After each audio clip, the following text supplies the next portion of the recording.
Jerry. What's your definitive answer to the climate change deniers? How do you convince them quickly that it is happening? So I got two answers to that. First is a bunch of people who fundamentally deny that climate change is happening. And we all know they're not looking at the facts. We all know their leaders have failed them, right? Because part of the job of leaders, people who had the privilege of serving in Congress like I do and Congressman Nagel, is to actually talk to experts. But my view on climate change is we can't wait to convince everyone that this is a problem, right? What we have to do is get something done right away.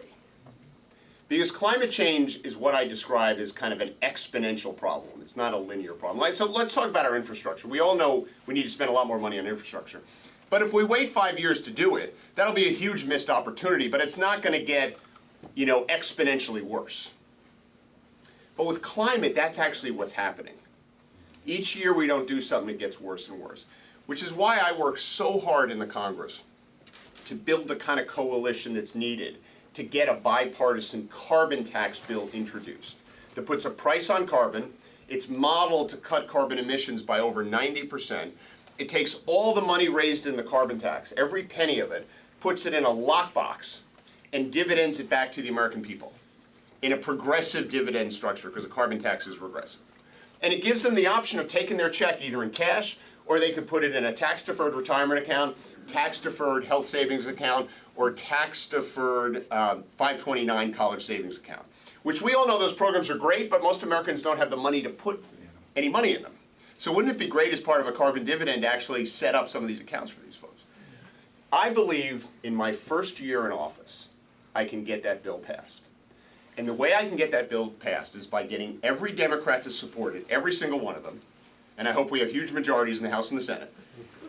But in addition, to get the Republicans in the coastal states, right? So you may not be able to convince your two senators here that they should do it, but I think I can convince senators in Florida that they should do it.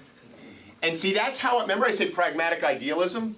Climate change is a huge issue. I want to solve it. I don't want my kids to live in that future. But I actually want to get something done right away. So my climate strategy has got four kind of pillars to it. Carbon tax to slow it down. Five-fold increase in the Department of Energy research budget. Because there's fundamental science that we need to do around batteries and around transmission. That unless we solve those problems, we will never be able to get to zero carbon. Now, the American way, when confronted with all of our problems historically, is to put our intellectual capital behind it and innovate. So we need a moonshot type program around basic clean energy research.